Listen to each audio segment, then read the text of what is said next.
जय श्री राम दोस्तों।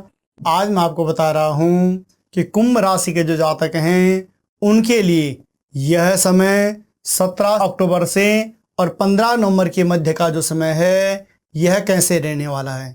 जबकि क्या है, सूर्य का तुला राशि में प्रवेश। सूर्य का तुला राशि में प्रवेश का यह तात्पर्य है कि अपनी नीच राशि में सूर्यदेव प्रवेश करने जा रहे हैं। तो इनके इस प्रवेश से आपके जीवन में क्या प्रभाव पड़ने वाला है, और उसके बाद सबसे बड़ा जो परिवर्तन इस समय है वह चतुर्थ ग्रही राशि परिवर्तन है। यानी 4 ग्रह आपके ग्रह गोचर में ऐसे इस समय भ्रमण कर रहे हैं कि जिनका क्या है, राशि परिवर्तन। और वह 4 ग्रह कौन कौन से हैं? बुध हैं, केतु हैं, शुक्र हैं और राहु। ये 4 ग्रह ऐसे हैं कि जिनका क्या हो जाएगा, राशि परिवर्तन भी होगा। तो क्या होगा कि जब इनका राशि परिवर्तन होगा तो हर एक चीज में देखें, भाग्य स्वभाव इत्यादि से संबंधित, शिक्षा से संबंधित हर एक चीज में क्या है, उतार चढ़ाव आपके जीवन में बना रहेगा। तो किस प्रकार से, सबसे पहले हम ये देखें कि कुंभ राशि के जो जातक हैं उनके क्या है। भगवान सूर्य से हम हर बार की तरह अवलोकन करते हैं तो भगवान सूर्य नारायण आपके कहाँ बैठे हुए हैं, आपके भाग्य स्थान में बैठे हुए हैं। और जब भाग्य स्थान में यह बैठे हुए हों और सप्तम भाव के स्वामी यह हों, सप्तम भाव के स्वामी आपके कहाँ बैठे हैं, आपके भाग्य स्थान में बैठे हैं। भाग्य, धर्म, तीर्थ और शिक्षा, गुरु और आचार्य से संबंधित हमारा यह भाव है। और जब यहाँ पर सूर्य नारायण बैठे हुए हों, मैं पहले ही आपको एक चीज बता दूं कि ग्रह जो उच्च राशि में अपने बैठे हुए होते हैं वो अच्छा फल प्रदान करते हैं। जो नीच राशि में बैठे हुए होते हैं वह उतना अच्छा फल प्रदान नहीं कर पाते। उसके बावजूद भी द्वितीय भाव, षष्ठम भाव और नवम और आपका एकादश भाव, षष्ठम भाव में तो क्रूर ग्रह है, मगर द्वितीय, नवम और एकादश में कोई भी क्रूर या सौम्य ग्रह बैठा हुआ हो वह अच्छा ही फल प्रदान करता है। उच्च राशि में हो तो विशेषकर अच्छा फल ही प्रदान करेगा, स्वराशि में हो तो भी अच्छा फल प्रदान करेगा। मगर अगर नीच राशि में भी बैठा हुआ हो तब भी वह कुछ मिला जुला फल प्रदान अवश्य करेगा, यानी कि उतना न्यून फल प्रदान नहीं करने वाला। तो जब सूर्य नारायण आपके भाग्य स्थान में बैठे हुए हों तो इस समय ये मान लीजिए कि आपके भाग्य में भी वृद्धि होने वाली है, धर्म तीर्थ में भी वृद्धि होने वाली है, शिक्षा से संबंधित और गुरु आचार्य से संबंधित कार्यों में भी आपकी क्या होने वाली है, वृद्धि होने वाली है। यानी कि शिक्षा से संबंधित अगर कोई भी परीक्षा इत्यादि आपकी कंप्लीट नहीं हो पा रही थी, पूर्ण नहीं हो पा रही थी, तो यह समय उसके लिए अच्छा रहने वाला है। और उसके बाद हम देखें तो आते हैं पुनः भूमिपुत्र मंगल पे, तो मेघ वृश्चिक कयो भौमः। मेघ वृश्चिक मतलब यानी आपके तृतीय भाव, भ्रातृ भाव और पिता के भाव के मालिक आपके कहाँ बैठे हुए हैं, आपके भाग्य स्थान में बैठे हुए हैं। तो जब भाग्य स्थान में मंगल बैठे हुए हों तो इस समय धर्म और तीर्थ में भी आपकी विशेष रुचि बनी रहेगी। भाग्य उदय का समय तो मंगल के दृष्टिकोण से 101% है। उसके बाद यह क्या है, धर्म तीर्थ के लिए भी यह समय आपका अच्छा रहने वाला है। अगर आप अपने जीवन में कोई धार्मिक कृत्य करना चाहते हो, कोई तीर्थ भ्रमण इत्यादि करना चाहते हो तो इस समय अवश्य कर लीजिए। और ओवरऑल अगर हम भाग्य के दृष्टिकोण से देखें तो यह समय आपके लिए अच्छा रहने वाला है। उसके बाद पुनः हम आते हैं बुध, तो बुध भी आपके कहाँ बैठे हुए हैं, भाग्य स्थान में बैठे हुए हैं। भगवान सूर्य के साथ में हमेशा बुध क्या करते हैं, अच्छा फल ही प्रदान करते हैं। तो जबकि सूर्य यहाँ पर नीच राशि में है तो तब भी यह क्या करेंगे, यहाँ पर कुछ मिला जुला फल यह सूर्य नारायण के अनुसार ही यह फल यहाँ पर प्रदान आपको कर पाएंगे। उसके बाद पुनः हम आते हैं देवगुरु बृहस्पति, तो देवगुरु बृहस्पति आपके कहाँ बैठे हुए हैं, तृतीय भाव यानी भ्रातृ भाव में बैठे हुए हैं। और कहते हैं धन मीन अधिपो गुरु, यानी आपके आय भाव और आपके धन भाव के मालिक कहाँ बैठे हुए हैं, भ्रातृ भाव में बैठे हुए हैं। तो ये मान लीजिए कि जब यह भ्रातृ भाव में एकादश और द्वितीयेश के मालिक जब आपके भ्रातृ भाव में बैठे हुए हों तो ये मान लीजिए कि इस समय भ्रातृ भाव में यानी आप अपने भाई बहनों के साथ में कोई भी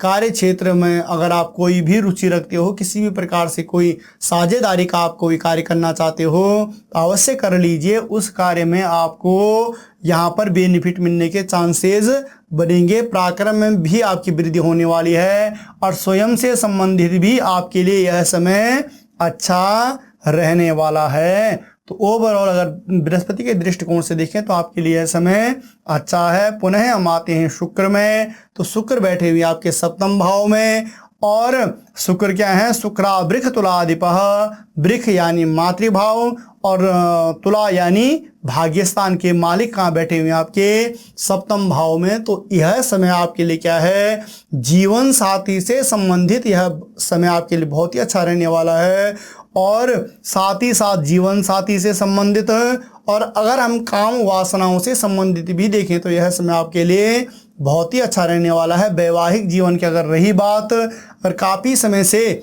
आप वैवाहिक जीवन में प्रवेश करना चाहते हो और अगर कोई सटीक आपको लड़का या लड़की नहीं मिल पा रही है, जीवन साथी नहीं आपको मिल पा रहा है, इसमें प्रयास कीजिए, 100% आपको यह इन चीज़ में भी आपको सफलता मिलने के चांसेस बनेंगे। दैनिक व्यवसाय में भी आपके उसमें भी आपको बेनिफिट होगा, प्लस आपकी जो रोज़मर्रा की जो चीज़ें हैं सारी, उनमें भी आपको बेनिफिट होने के चांसेस बनेंगे।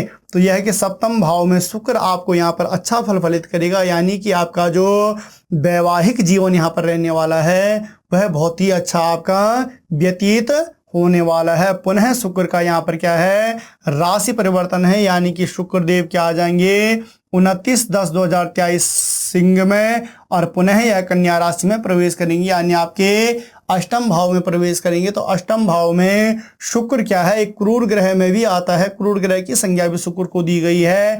तो जब अष्टम भाव में यह आएंगे तो ये मान लीजिए कि यहाँ पर यह इनकी अपनी नीच राशि है। तो दोस्तों थोड़ा सा यहाँ पर आपको अगर ध्यान देने की कोई आवश्यकता है तो वह ऐसे है कि अगर आप वाहन इत्यादि चलाते हैं तो उसमें आपको सावधानी रखनी चाहिए। सावधानी से अगर वाहन इत्यादि आप चलाते हो तो कोई दिक्कत नहीं है, मगर अगर किसी प्रकार से सावधानी नहीं बरतोगे तो यहाँ पर दुर्घटना के योग भी कुछ आपके जीवन में बन रहे हैं।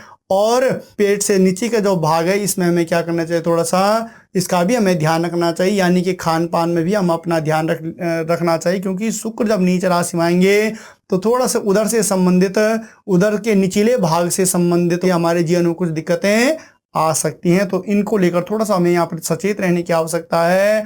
उसके बाद पुनः हम आते हैं शनि में। जैसा कि आज बात ही कुंभ राशि की हुई है, कुंभ राशि क्या है कि स्वयं शनि मकर कुंभी हो, मकर और कुंभ राशि का स्वामी स्वयं अपनी ही राशि यानी अपने केंद्र भाव में बैठे हुए हैं। तो जब शनिदेव यहाँ पर बैठे हुए हों तो यह क्या है, शरीर, रंग, रूप, ज्ञान, आकृति इत्यादि का हमारा यह भाव है।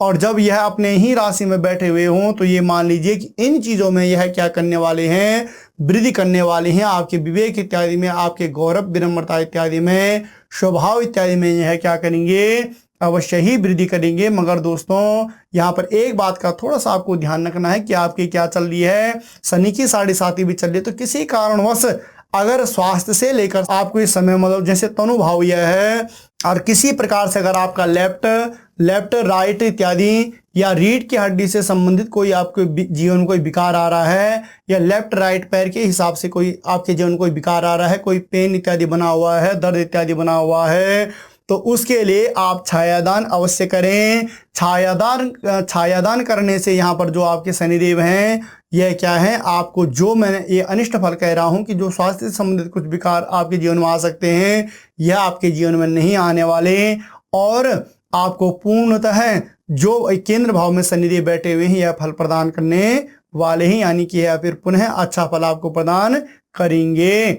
उसके बाद पुनः हम आ जाते हैं राहु में। तो राहु देव गुरु बृहस्पति के साथ में भ्रमण कर रहे हैं। देव गुरु बृहस्पति के साथ में भ्रमण करने का तात्पर्य है कि जैसे छोटे भाई बहनों से संबंधित हमारा यह भाव है, तो इसमें से थोड़ा सा कुछ क्या कर सकते हैं कि थोड़ा सा कुछ पारिवारिक कलेश इसमें बना सकते हैं। तो इससे संबंधित हमें क्या करना है कि छोटे भाई बहनों के साथ में किसी भी कारणवश हमें उलझना नहीं है, और अगर हम उनके साथ में उलझते नहीं है तो दोस्तों फिर हमारे पराक्रम में भी वृद्धि होगी, हमारे धैर्य धारण में भी वृद्धि होगी, और हमें अवश्य ही अच्छा फल यह प्रदान करने वाले होंगे। और उसके बाद एक और खुशी की बात दोस्तों यहाँ पर यह रहेगी कि 30/10/2023 से यह क्या हो जाएंगे, पुनः मीन राशि में प्रवेश कर जाएंगे, यानी यह देवगुरु बृहस्पति को छोड़कर जब यहाँ पर प्रवेश करेंगे तो देवगुरु बृहस्पति यहाँ पर पुनः है अपने अनुसार जो मैंने फल बताए इस भाव के अनुसार इन फलों में क्या करना शुरू कर देंगे, वृद्धि करना शुरू कर देंगे।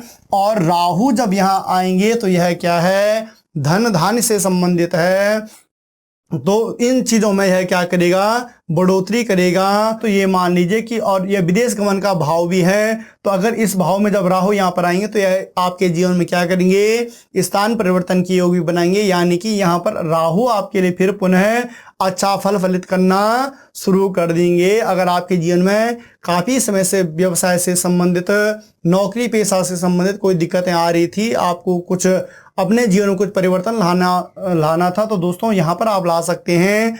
और अगर आप यहाँ पर परिवर्तन लाओगे तो 101% आपको लाभ मिलेगा और अवश्य ही आपके जीवन में पुनः 4 चांद लग जाएंगे। दोस्तों उसके बाद पुनः हम आते हैं केतु में। तो केतु आपके कहाँ बैठे हुए हैं, 9वें भाव में बैठे हुए हैं, यानी आपके भाग्य में बैठे हुए हैं। और भाग्य स्थान का केतु हमेशा अच्छा होता है, यहाँ पर यह अच्छा फल फलित करते हैं। तो ये मान लीजिए कि भाग्य धर्म तीर्थ से संबंधित यह हर एक कार्य में आपके जीवन में बढ़ोतरी करेंगे। पुनः इनका राशि परिवर्तन हो जाएगा, यानी ये आपके अष्टम भाव में आ जाएंगे। आपके मतलब आयु, जीवन, मृत्यु, आकस्मिक धन लाभ और आकस्मिक परिवर्तन का योग है आपके जीवन में बनाने वाले होंगे। तो यहाँ पर मैंने जो आपको एक बात बताई थी शुक्र को लेकर दुर्घटना से संबंधित, तो यहाँ पर जब केतु भी इनके साथ में आ जाएंगे तो थोड़ा इसमें क्या हो जाएंगे, इसके चांसेस कुछ बढ़ जाएंगे। तो इसलिए आपको वाहन चलाने में तो 101% सतर्कता अवश्य ही रखनी है। अगर आप ऐसा नहीं करते हो तो कुछ ऐसा चांस आपके इस समय, इस काल में अवश्य ही बन सकता है। तो दोस्तों यह तो आज कुंभ राशि के जातकों के लिए था कि उनके लिए किस प्रकार से ग्रह गोचर के हिसाब से, काल पुरुष के हिसाब से किस प्रकार से उनके लिए यह जो सारे ग्रह हैं वह फलित हो रहे हैं। तो काल पुरुष के हिसाब से अगर हम देखें तो आपके लिए यह समय अच्छा रहने वाला है। और ओवरऑल जिन ग्रहों के लिए हमें थोड़ा आपके लिए बताया कि यह आपको इस प्रकार से वो कर रहे हैं, तो उनके लिए उपाय भी बताया है कि जैसे शनि के लिए थोड़ा छायादान इत्यादि बताया। या और अगर किसी भी ग्रह के बारे में आप विस्तृत जानकारी आप लेना चाहते हो कि यह ग्रह किस प्रकार से आपके जीवन में अनिष्ट फल आपको प्रदान कर रहा है या शुभ फल में परिवर्तित हो जाए, यानी उसके लिए दान इत्यादि करना, उसके लिए स्नान इत्यादि करना, उसके लिए जप इत्यादि करवाना, हवन पूजन इत्यादि करवाना, तो आप हमारे चैनल कनकधारा एस्ट्रोलॉजी पर जाकर उसमें पूरे ग्रहों के बारे में हमने पूरा विवरण दिया हुआ है कि किस किस प्रकार से नीच राशि में बैठा हुआ हो या किस प्रकार से वह अनिष्ट फल आपके जीवन में प्रदान कर रहा हो, उसके लिए आपको जो भी उसकी शांति के निमित्त जो भी आपको कार्य करने हैं तो आप वह देख सकते हैं। तो आपको हमारा यह वीडियो कैसे लगा, आपने हमारे चैनल को अभी तक अगर सब्सक्राइब नहीं किया तो आप इसे सब्सक्राइब भी कर लीजिए, लाइक अवश्य करें, कमेंट अवश्य करें। मिलते हैं पुनः एक नई वीडियो में, तब तक के लिए जय श्री राम।